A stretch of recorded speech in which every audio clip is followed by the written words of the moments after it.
alegría estar con ustedes en este espacio que tenemos en Puro Emprendimiento. Hoy vamos a hablar de un tema muy apasionante, un poco desconcertante. Es probable que algunos de ustedes no duerman bien después de escuchar la información que vamos a presentarles.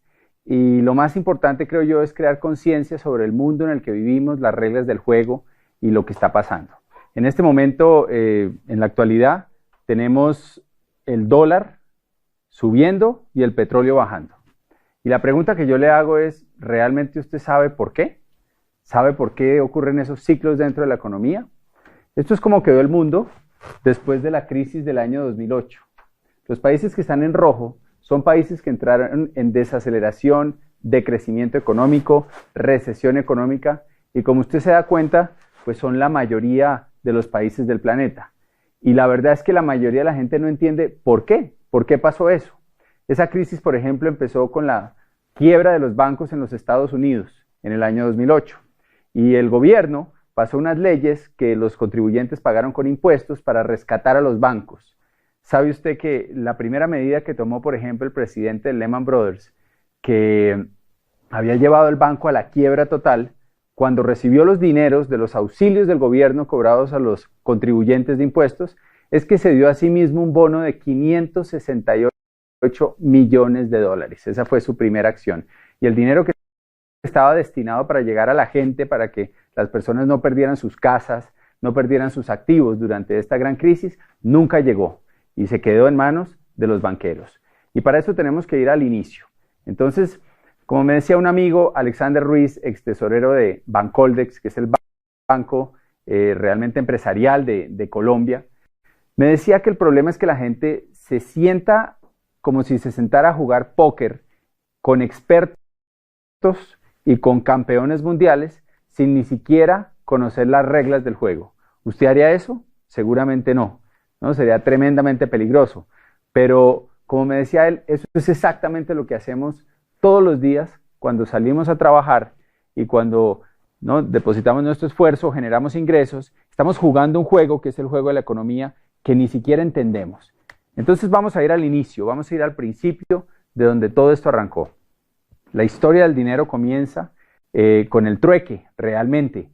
Antes para, ¿no?, comprar las cosas que necesitábamos no existían billetes ni monedas. Entonces la gente producía cosas con la esperanza de poderlas cambiar por los bienes que necesitaba. Eso era sumamente poco cómodo, porque si usted producía sillas y usted quería melones, y la persona que hacía melones no quería sus sillas, pues había un problema. Entonces se empezaron a buscar bienes que la gente valorara por igual. La primera moneda que existió, de hecho, fue la sal. La gente valoraba por igual la sal y fue la primera moneda que existió. Y después de eso, después de la sal, pues la otra moneda que encontraron fue los metales preciosos. Y empezaron a acuñar monedas de metal para que tuvieran un peso estándar y fueran fáciles de comerciar entre las personas. Aparecieron en ese entonces en los diferentes pueblos de Europa unos señores que se llamaban los goldsmith. Los goldsmith no eran más que unos simples herreros que se dedicaron a acuñar monedas. No eran gente poderosa, eran gente pobre, que básicamente, o gente humilde, que básicamente fundía metales y los convertía en monedas. Cuando estas personas empezaron a producir las monedas y el pueblo empezó a recibir las monedas, pues ellos necesitaban una caja fuerte donde guardar las monedas que producían para que no lo robaran. Y lo que pasó es que los otros habitantes del pueblo fueron donde él y le pidieron que les guardara sus monedas en su caja fuerte y que les guardara su oro. Esta persona no tuvo problema con eso y empezó a depositar en su caja fuerte el oro de todo el pueblo. Y lo que hacía es que les daba unos certificados que decían, fulanito de tal me dio 10 monedas o le daba 10 certificados por una moneda, y con eso la gente se iba tranquila a sus casas. Pero pasó algo increíble, y es que la gente nunca iba a sacar el oro de la caja fuerte. El oro permanecía ahí, y lo que las personas empezaron a hacer es a comprar sus cosas con los certificados que le había dado el herrero, el goldsmith. Y ahí aparecieron los primeros cheques o billetes que existieron en el planeta. Cuando este señor se dio cuenta que el tiempo pasaba y que nadie iba a reclamar el oro, se le ocurrió una brillante idea, que es empezar a girarse a sí mismo papeles por diferentes valores. Entonces empezó a crear un certificado que valía por 10 monedas, otro por 5, y empezó con eso a comprar cosas para sí mismo. Entonces cambió los caballos, cambió la casa, mejoraron la ropa de las diferentes personas de la familia y se empezaron a convertir en los ricos del pueblo. Empezaron a comprar terrenos. Claro, el pueblo, sabiendo de dónde venían los Goldsmith, ¿no? Y que eran simples herreros, pues lo que hicieron fue que se asustaron y dijeron a qué hora esta persona se ha vuelto semejante millonario. Y entonces se pusieron de acuerdo y fueron todos juntos a retirar el dinero de la bóveda del Goldsmith. ¿Qué pasó? Pues obviamente había más papeles que oro, había más papeles que monedas. Y entonces se dieron cuenta de la estafa tan tremenda de la que habían sido víctimas. En toda Europa empezaron a ahorcar a los herreros, empezaron a matarlos a todos por esa estafa que habían hecho contra el pueblo en general.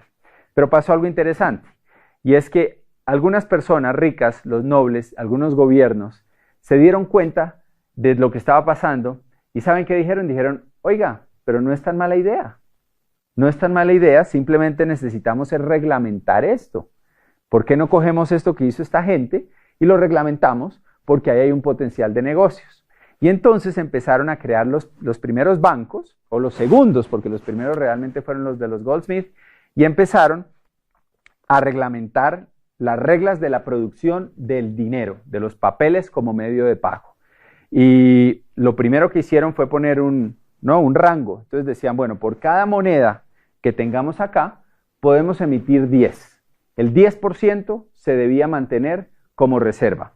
Esto era sumamente conveniente para los bancos porque cobraban intereses no sobre lo que tenían en reserva, sino sobre el total de los 10 que estaban prestando. Y bajo esa ley tan sencilla es que hoy funcionan los bancos de todo el mundo prácticamente. Usted cuando pide un crédito, en ese momento los banqueros entran a su Excel, hoy en día ya ni siquiera es papel, y lo que hacen es que depositan en su cuenta con un computador el dinero que usted haya pedido.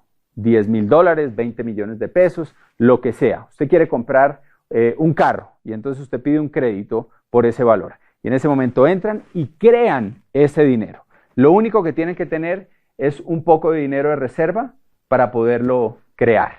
Hoy en día además las proporciones del fraccionamiento del dinero, que es como se llama todo esto, han bajado. Y en algunos casos y países llega simplemente a un 2% como reserva para lo que se presta al público. Entonces, imagínese ese negocio. Usted monta con un amigo un banco. Entre los dos ponen $1,000. Pueden prestar por lo menos 10,000. Y adivinen sobre qué valor le pagan a usted intereses. Pues sobre los 10,000 que usted acaba de crear. Y es por eso que los bancos siempre son los edificios más bonitos y siempre son realmente los que dan ganancias, pase lo que pase con la economía. Los bancos siempre ganan. Y lo otro que es interesante de todo este tema es que el dinero vuelve al banco. Si usted pide un crédito por 30 millones de pesos para comprar un carro, usted va y compra el carro, pero adivine qué hace la persona que recibe ese dinero de usted, la que le vendió el carro. Pues coge ese dinero y viene y lo deposita al banco. Y ahora eso se vuelve una reserva para el banco. O sea que ahora puede generar créditos por 300 millones de pesos. Y esto se vuelve un ciclo que nunca para.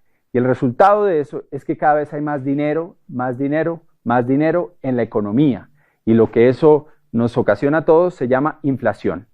No sé si usted se ha puesto a pensar, pero piense cuánto podía costar una caja de leche en 1975. Tal vez centavos. ¿Cuánto vale hoy en día una caja de leche? Cientos de veces eso. Y mi pregunta es ¿por qué? ¿Acaso la leche se volvió más costosa de producir? ¿Hay menos vacas? ¿Acaso el proceso, ¿no? generó más mano de obra? Y la respuesta obviamente es que no. Cada vez es más fácil y más barato producir leche. Sin embargo, el precio sigue aumentando a medidas exorbitantes. Y eso se llama inflación y eso es un costo para todos nosotros. Lo otro que esto genera son impuestos, porque para poder pagar los distintos proyectos que generan el gobierno y sobre todo para poder pagar la deuda que los gobiernos hoy en día están generando debido a que están en crisis, pues lo que están haciendo es que se están endeudando. Los gobiernos están pidiendo créditos a los bancos centrales y deben pagar intereses altísimos sobre esos créditos, sobre grandes sumas de dinero, y eso siempre resulta en mayores impuestos para la población. Una persona que tenía una propiedad hace unos años, esa propiedad tenía un valor, vamos a decir que costaba en los años 90, un apartamento podía costar 40 millones de pesos. Ese mismo apartamento hoy puede costar 200 o 250 millones. Y como los impuestos funcionan por tablas, en teoría la gente es más rica y paga más impuestos, porque cada vez tiene más dinero, pero es pura inflación. Realmente lo que tiene es el mismo apartamento, solo que está más viejo que el que tenía en los años 90. Entonces la inflación y los impuestos son algo muy importante y es la forma en que los pueblos realmente se empobrecen en el largo plazo. Este tema de los bancos viene de toda la historia y hay algo que es todavía mucho más crítico, que es cómo fueron creados inicialmente los bancos centrales, que son los que manejan las reservas, que manejan todos los otros bancos, y los que manejan las emisiones de los billetes a nivel mundial. El primer banco central que existió fue en Inglaterra, se llamaba el Bank of England. Le pusieron ese nombre porque querían que el pueblo de Inglaterra pensara que era un banco realmente del pueblo, que era de ellos, que era un banco popular del gobierno. Pero la realidad es que no fue así. Era un banco de algunas pocas familias y era un banco privado. El primer banco central que existió para emitir billetes era un banco totalmente privado. Y lo que pasó es que cuando llegaron los ingleses a Estados Unidos, establecieron exactamente el mismo sistema. Las mismas familias europeas, multimillonarias, dueñas del Banco Central de Inglaterra, montaron o insistieron durante el tiempo en montar el Banco de la Reserva Federal de los Estados Unidos. Y ahí hay algo muy importante para todo el mundo. Nos afecta de una medida gigantesca ese simple hecho. Y se los voy a explicar con un poquito de historia. Anteriormente, como les contaba, los bancos tenían una reserva. Eran algo valioso, el oro, la plata. Con el tiempo, eso cambió. Después de la Segunda Guerra Mundial, necesitaban reconstruir Europa y se creó una reunión que se llamaba el Acuerdo de Bretton Woods, y en este acuerdo los países europeos acordaron eliminar el patrón oro, empezar a producir billetes.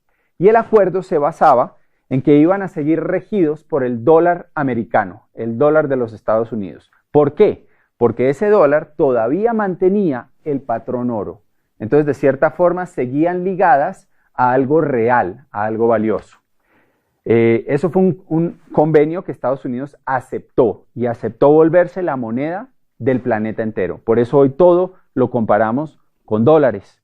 Por eso hoy nos afecta tanto una alza del dólar como la que hemos tenido últimamente y la gente pierde empleos y los importadores no les cambia el negocio y afecta el precio del petróleo. O sea, todo eso viene desde el acuerdo Bretton Woods en 1944. Pasó algo interesante. En 1971, Richard Nixon, presidente de los Estados Unidos, decide acabar con el patrón oro y dice, no, eso ya no es necesario. Rompe el acuerdo de Bretton Woods sin consultarle a nadie y decide que ahora el billete emitido por los diferentes bancos no va a estar respaldado por nada. Simplemente va a ser papel, va a ser un pedazo de papel que la gente va a usar para cambiar. Anteriormente, si usted iba al banco con un billete, por ejemplo en Colombia decía pesos oro, pues a usted le daban una suma de oro por el valor de ese billete. Actualmente el dinero es deuda, se crea cuando alguien pide una deuda, no tiene ningún respaldo y su único valor es el que le dan los habitantes los ciudadanos de un país basado en el gobierno, en la credibilidad que tiene ese gobierno. Y todo eso es muy importante porque si analizamos el tema, todas las economías del mundo están hoy atadas al dólar. Y lo más complicado del tema es que la Reserva Federal de los Estados Unidos no es ninguna reserva ni tampoco es federal. No es del gobierno, es de unas cuantas familias poderosas que manejan la impresión y la creación de los dólares en toda la economía. ¿Cómo le parece eso? Imagínese uno tener el monopolio, el poder absoluto sobre un bien que todo el mundo quiere y que todo el mundo necesita. Y usted ser el único autorizado para producirlo en el mundo entero. No suena muy ético, ¿cierto? O sea, claramente derivará en corrupción. Y es lo que ha pasado. Y al ser ellos los dueños de la moneda, lo que ha pasado a través de la historia es que, bueno, vamos un poquito atrás, desde 1913 se establece la Reserva Federal de los Estados Unidos y desde entonces ellos manejan, imprimen y crean la oferta monetaria. Eso es cuánto dinero hay en el mercado. Y lo que ha pasado es que las diferentes crisis, como la depresión de 1929, después hubo otra en el 1938, hubo otra en la guerra de Vietnam, hubo otra en la crisis con Irán, hubo otra en los años 90 y la última del 2008, todas se han creado porque la oferta monetaria aumenta, o sea, meten más billetes, bajan la tasa de interés para que todo el mundo pida créditos, aumenta los precios de las propiedades, entonces su apartamento, como usted cree, que ahora vale más porque se valorizó, realmente es inflación, entonces la gente siente que tiene más dinero y pide más créditos. Y bajan la tasa de interés para que se inunde el mercado de dinero. Y lo que pasa es que unos años más tarde recogen esas deudas, dejan de hacer préstamos y suben la tasa de interés. El dato más importante en la economía mes a mes es si la Reserva Federal y quien esté de presidente ahorita anunció que el interés va a subir o va a bajar. Eso es lo que más impacta la economía a nivel global. Un cambio en un punto porcentual de la tasa de interés de la Reserva Federal puede causar que toda la inversión en un país como Colombia se vaya y se vaya a los Estados Unidos porque ahora es más rentable invertir allá. O llegue porque bajó la tasa de interés y ya no es rentable invertir allá y entonces el capital emigra a otros países donde va a rentar más dinero. Entonces, si usted analiza eso y usted se pone a pensar que realmente es una junta directiva de unos pocos los que deciden eso, pues tienen el poder absoluto sobre lo que pasa en la economía. Y las crisis mundiales se han creado porque expanden y recogen la moneda. Entonces, ¿qué sucede? Pues en un momento de expansión, la gente toma créditos, le hace remodelaciones a la casa, compra carros, empieza, ¿no?, a comprar cosas que no necesita, cambia el televisor, cambia electrodomésticos, hace vacaciones, ¿no?, gasta dinero en vacaciones. Y en el momento en que la Fed sube la tasa de interés, recoge dinero, deja de pasar créditos, lo que pasa es que la gente pierde sus casas, entra en unas deudas que no puede pagar, ya no encuentra dinero que le presten y adivine qué pasa con los bancos. Terminan recogiendo por centavos todos esos activos que la gente compró durante el tiempo que tuvieron dinero. Entonces recogen carros, recogen propiedades, la gente, ¿no?, pierde sus casas y unos pocos ricos se hacen más ricos y los pobres se hacen más pobres. Estos son algunos presidentes que a través de la historia entendieron el juego de la Fed y se opusieron a él y tuvieron grandes batallas durante su vida en contra de ellos. El primero fue Andrew Jackson. Andrew Jackson luchó una batalla muy dura contra el poder central y él logró ganar esa batalla y logró que por unos 60 años los Estados Unidos no tuviera un banco central. Cuando le preguntaron en su lecho de muerte cuál había sido su logro más importante en la vida, él dijo: yo maté al banco. Él se enorgullecía profundamente de que le había ganado esa batalla al banco.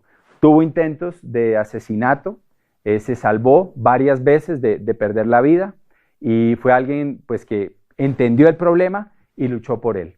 Y lo paró 60 años, pero esto es un problema recurrente. Y desde que se creó el Bank of England, que aparte piensen algo, ¿no? Bank of England porque querían que pensara el pueblo que era de Inglaterra. Banco de la Reserva Federal porque querían que los americanos pensaran que era federal y que era de los americanos. No sé si les suena a algún banco. ¿Cómo se llama su banco? donde usted tiene su dinero. ¿Tiene algún nombre así? ¿El banco de algún país? ¿El banco de alguna ciudad? Le aseguro que es privado. Pero crean esa imagen para que tengamos confianza y simplemente les demos nuestro dinero pensando que las reglas que lo rigen son reglas aprobadas por todo. Este es otro presidente que muchos conocen, Abraham Lincoln. Abraham Lincoln ganó la guerra civil porque tomó la decisión de empezar a emitir billetes. Él, y esos billetes, hizo una emisión muy controlada que apenas cubría lo que la gente necesitaba para hacer sus intercambios. No creó ningún negocio, no había intereses altos por crear deuda con esto. Abraham Lincoln fue asesinado. Y su frase más importante en este tema es que le dimos al pueblo de esta república la mayor bendición que han tenido, la posibilidad de imprimir su propio dinero y de pagar sus propias deudas. Lincoln pensaba esto. Este es otro que muchos no han oído. Jefferson. Jefferson tuvo una batalla a muerte contra los bancos centrales y contra esas familias poderosas europeas que dominaban todo. Y vean lo que él decía. Creo que las instituciones bancarias son más peligrosas para la libertad que los ejércitos en armas. El poder de emitir dinero debe ser retirado de los bancos y regresado al pueblo a quien pertenece. Thomas Jefferson. Y pues que sí todos lo recordamos, John F. Kennedy. John F. Kennedy firmó un decreto que se llamaba la Orden Ejecutiva 1110, en la que volvía a establecer la plata, porque Estados Unidos era rico en plata, aún lo es, como la moneda para quitarle el poder a la Reserva Federal. Era una de las misiones que él tenía y también fue asesinado. Y su frase fue: un día después de que me haya ido, me recordarán y dirán, debimos haber abolido la Reserva Federal. Entonces, si se dan cuenta, esto es algo que es recurrente en la historia, que ha pasado una y otra vez. Tan solo unos años después de la muerte de Kennedy, es que Nixon pasa el decreto en que básicamente eliminan el patrón oro. Entonces, todo esto nos afecta tremendamente. ¿Y qué podemos hacer al respecto, no? ¿Cómo nos podemos defender de todo esto? Pues, señores, lo más importante es que entendamos lo siguiente. Y lo que les voy a decir probablemente es un poco perturbador, pero es importante entenderlo si queremos salir a jugar póker en una economía que está plagada de expertos que quieren su dinero, que se lo quieren quitar de las manos. Y es entender el cuadrante del flujo del dinero. Hay 4 formas de ganar dinero: empleados, autoempleados o self-employed, dueños de negocio o business owners y inversionistas. Las personas que están del lado izquierdo de este cuadrante se pasan toda la vida persiguiendo dinero, cambian su tiempo por dinero. O sea, invierten meses, años, décadas de su vida para que alguien les ponga con un Excel dinero en su cuenta. Se la pasan toda la vida persiguiendo el papel que hoy en día no tiene ningún valor. ¿Se imaginan?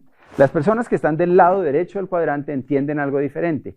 Ellos no trabajan por dinero, ellos trabajan por crear activos. Ellos trabajan por ser dueños de empresas, de propiedades, de activos, que en últimas un activo es algo que nos pone dinero en el bolsillo, algo que nos produce algo. Porque ellos entienden que al tener activos están protegidos contra esos ciclos de la economía. Lo más complicado de todo este tema es que ante un cambio grande en la economía, existe una hiperinflación, ¿no? Que eso es una inflación muy alta, y perdemos nuestra calidad de vida. Pongamos un ejemplo. Hoy en día hablar de esto es fácil porque la gente está viendo la situación de los países vecinos de Sudamérica, lo que pasó en Argentina hace unos años con el cacerolazo famoso en que la gente tenía una moneda que valía igual que al dólar y hoy en día son como 13 pesos argentinos por un dólar, o sea, ha perdido la mayor parte de su valor. Podemos ver lo que ha pasado en Venezuela, que si sumamos la inflación de los últimos 10 a 15 años desde que está este gobierno, pues la inflación alcanza casi un 400%. ¿Y qué quiere decir eso? Pues eso quiere decir que si usted se ganaba 2 millones de bolívares, por poner un ejemplo, o 2.000 bolívares, usted podía tener un estilo de vida que se compraba con 2.000 bolívares. Ahora con una hiperinflación del 400%, pues ahora ese estilo de vida que usted tenía, ¿cuánto cuesta? Cuesta 8.000 bolívares o 8 millones, si lo hacemos con el otro ejemplo. O sea que usted perdió realmente 3/4 partes de su estilo de vida. ¿Qué pasaría con usted si el día de hoy a usted le quitaran 3/4 partes de su ingreso? ¿Dónde podría vivir si usted lo que paga de arriendo o de hipoteca se redujera a 1/4 parte de lo que usted paga? ¿Qué tipo de mercado podría ser? ¿Se dan cuenta? Perdimos en ese ejemplo 3/4 partes del valor o del estilo de vida que teníamos. Sin embargo, ¿ustedes creen que los sueldos los aumentan en 4 veces? No, obviamente no. Los sueldos los van aumentando con un porcentaje mínimo mensual que es prácticamente irrisorio, y esos sueldos nunca dan para volver a comprar ese estilo de vida que teníamos antes. ¿Cómo nos podemos proteger? Teniendo activos, por ejemplo, si usted es dueño de un apartamento y usted arrienda ese apartamento a 2 millones de pesos y hay una hiperinflación, pues ahora usted va a poder arrendar ese apartamento en más, en 8 millones o de pronto en más, que es lo que hemos visto muchas veces, por ejemplo en Venezuela, los arriendos se dispararon. O si usted es dueño de un negocio y ese negocio tiene productos, pues lo que va a pasar es que los productos van a subir sus precios y usted va a sostener su estilo de vida en valor real. ¿Se dan cuenta? Por eso es que vemos aún hoy que en Venezuela nuestro negocio y nuestra compañía siguen calificando personas a niveles altísimos. El mes pasado hubo un nuevo diamante y permanentemente hay crecimiento. Es más, los productos que hay en Venezuela se los llevan rapidísimo porque todo el mundo necesita productos de consumo masivo. Entonces ahí está la lección más importante y realmente de lo que se trata hoy. Porque yo no creo que se trate de, no tenemos ningún poder para ir a derrocar a la Reserva Federal de los Estados Unidos. Ninguna marcha va a lograr eso. Esto es una guerra, tal vez la guerra más antigua de la humanidad, que es quién controla el dinero. No es por ahí. Más bien, eduquemos a la gente para que la gente se proteja. Y en vez de salir a perseguir un papel que en cualquier momento puede no valer nada, enseñemos y eduquemos a la gente a salir a trabajar por crear un activo, porque sean dueños de algo que los proteja ante estas situaciones. Entonces ya para terminar, yo les voy a mostrar algunas imágenes que son impactantes, pero que debemos ver para crear conciencia. Esto se llama la República Weimar. La República Weimar es Alemania después de la Primera Guerra Mundial. Hubo una hiperinflación tan grande que pasaban cosas como estas. Esto es una persona en su casa acumulando la cantidad de billetes que tenía. ¿Era muy rico? No, era pobre. Pero los billetes no valían nada, habían perdido todo su valor por un cambio en la economía, por una crisis. Esto es un señor empapelando la pared de su casa con billetes. ¿Por qué? Porque era más barato empapelar con billetes que salir a comprar papel para empapelar. Estos son niños construyendo castillos en la República Weimar con fajos de billete. Esto es un señor que iba a hacer mercado. Y estos son billetes de esa era. Y ustedes van a ver ahí un billete de 100 billones de marcos. Y ahí hay otro de 500 millones de marcos. Y eso no alcanzaba para comprar una bolsa de leche. ¿Se dan cuenta lo que estamos diciendo? Y tal vez la más impactante, que es esta. Un señor barriendo billetes en la calle, como si fuera basura. ¿Por qué? Porque se convirtió en basura. Usted se imagina lo triste que es uno trabajar toda su vida persiguiendo un papel, ¿no? Persiguiendo billetes, que es lo que la mayoría de la gente hace. El 96% de la población trabaja por ganar dinero. Y que en un momento dado, todo ese trabajo que usted hizo toda su vida se convierta en basura. Y señores, de eso se trata, de crear conciencia. Estamos viviendo un mundo donde las reglas del dinero son muy complicadas, no son tan difíciles de entender en cuanto a lo que necesitamos para, ¿no?, progresar y para realmente asegurar nuestra economía. Básicamente, usted necesita crear su propio activo. Y no existen muchas opciones allá afuera para hacerlo. Por eso lo están invitando a que construya este negocio. Porque si usted construye este negocio, usted va a ser dueño de algo, de un activo, en el cual además no se puede quebrar por la forma en que funciona este negocio, pero usted puede construir algo que el día de mañana no solo le dé seguridad económica, sino que le dé libertad y prosperidad. Así que los invitamos a ponerle mucha atención a la gente que lo está ayudando. Obviamente el negocio tiene un fondo que tal vez usted con este corto video ha descubierto, pero aquí hay algo que es difícil conseguir allá afuera, que es la seguridad de su familia y la libertad de los que lo rodean. Fue un placer estar con ustedes y nos vemos en la próxima de Puro Emprendimiento.